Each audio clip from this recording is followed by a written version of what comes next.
নমস্কার। আজকে বানাবো একটা বাচ্চাদের লেহেঙ্গা, যেটা প্রিসাইসলি অন্নপ্রাশনের জন্য হবে। তার জন্য আমি এখানে একটা ফ্যাব্রিক নিয়ে নিয়েছি। এটা আমি একটা চুড়িদারের কুর্তি পিস কিনে নিয়েছিলাম, 3 পিসের সেট। আর তার সাথে ম্যাচিং লেস নিয়েছিলাম। দুটোই আমি মিশো থেকে নিয়েছি, লিঙ্ক আমি ডেসক্রিপশানে দিয়ে দেবো। লেসের কোয়ালিটি প্রাইস ওয়াইজ ঠিকঠাক এসছে, আর আমি যে পিসটা নিয়েছি সেটাও প্রাইস ওয়াইজ ঠিকঠাক এসছে। অ্যারাউন্ড 378 বা এরকম কিছু একটা প্রাইস ছিল। আর এটা দেখতে পাচ্ছ, এটা ওড়নাটা আমার কোনো কাজে লাগবে না। আমি যেটা ইয়েলো কালারের মেইন ফ্যাব্রিক আর যেটা বটম ফ্যাব্রিক আছে রেড কালারের, সেই দুটো দিয়ে কাজ করবো।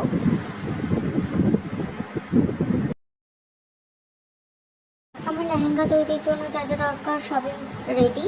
এবার চলো কাটিংয়ের দিকে যাই।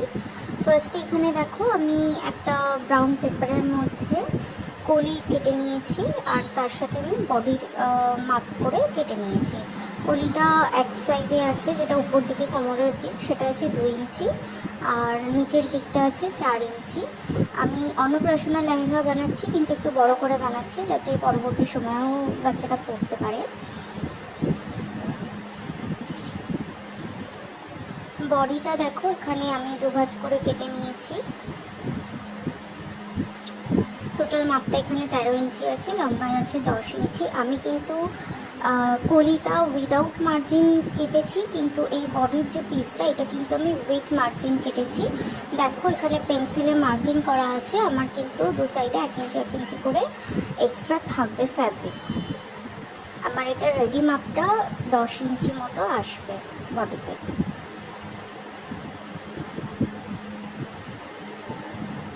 এখানে দেখো, আমি অলরেডি ফ্যাব্রিক কেটে নিয়েছি। এটা ফ্রন্টের ফ্যাব্রিকটা আমি টোটাল মাপেই কেটেছি। আমি সেলাই যখন দেবো তখন আমি মার্জিনের সেলাইটা দিয়ে নেবো। আর এটা হচ্ছে পিছন দিকের ফ্যাব্রিকটা, যেটা ব্যাক সাইডে হবে। এটা আমি ব্যাক ওপেন করব, পিছনে তো দড়ি দেওয়া থাকবে সেই হিসাবে। তো টেকিংয়ের মাপটা আমি কাটার সময় দিয়েছি, কিন্তু যদি পিছনে ব্যাক সাইডে দড়ি হয় টেকেন না দিলেও চলে, তো আমি টেকেন দেবো না। এখানে দেখো, আমি কলিগুলোও কেটে নিয়েছি সব। কিন্তু আমি মাপ ধরে, মানে যে মাপটা আমি কাটিং করেছিলাম তার থেকে একটু করে কাপড় বেশি রেখেছি মার্জিন লাইন হিসাবে।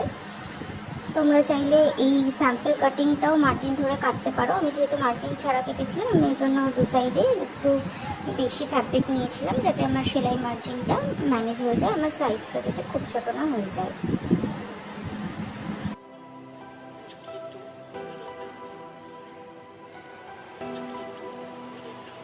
এখানে কলিগুলো আমি টোটাল 10 পিস কেটেছিলাম। অ্যাকচুয়ালি 12 পিসের প্ল্যান ছিল, কিন্তু বেবি যেহেতু খুব ছোট, আর 12 পিস করলে বেশ বড় মতো হচ্ছিল, যেটা অন্নপ্রাশনের দিনও পড়তে অসুবিধা হতো। তার জন্য আমি 10টা কলিতে করে দিয়েছি।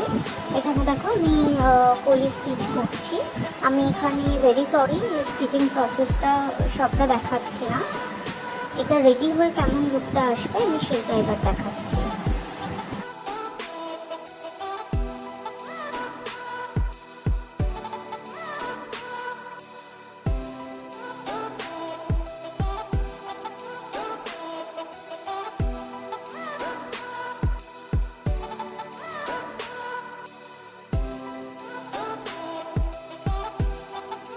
কাটিংটা করে নিতে পারলে properly, actually stitching process is very easy.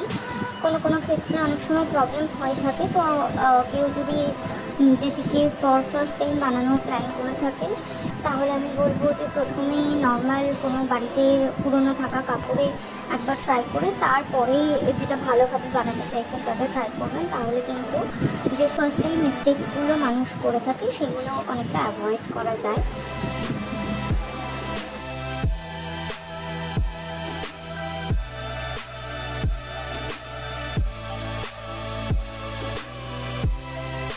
এখানে দেখো, আমি টোটাল কলি স্টিচটা দেখিয়ে দিচ্ছি। আমি 10 পিস যে স্টিচ করেছি, এটা কিন্তু এরকম আসছে। এটা কোমরে 10 ইঞ্চি অ্যারাউন্ড এরকম মাপ আসছে, ঠিক আছে।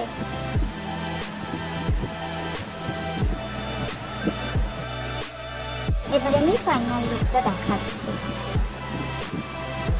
এই যে লাটকানগুলো, এগুলো কিন্তু আমি নিজে বানিয়ে নিয়েছি। আর এইটা আমার কাছে কিছু স্টোনস আর বিডস ছিল, যেগুলো দিয়ে আমি কাজ করেছি। কেউ চাইলে এটা টোটাল প্লেনও করতে পারেন, একদম ওকে দেখতে লাগবে, কোনো অসুবিধা নেই। ওড়নাটাও আমি মেন ফ্যাব্রিক থেকে একটু কাপড় নিয়ে আর যেটা কটন ফ্যাব্রিক যেটা আমি বডিতে দিয়েছি সেটা নিয়ে দিয়েছি। আর এটা দেখো ব্যাক সাইড কিন্তু আছে। আমি ব্যাক সাইডে খুব বেশি ছোট করিনি, কেননা ও বড় হলে যদি একটু হেলদি বেবি হয় তাহলে ওই দড়িটা ম্যানেজ করেও করতে পারবে অনেকদিন পর্যন্ত। লেহেঙ্গাটাও আমি একটু বেশি বড়ই রেখেছি, যাতে ও অ্যাটলিস্ট 2 বছর পর্যন্ত পরতে পারে। তো এটা হচ্ছে ফাইনাল লুক।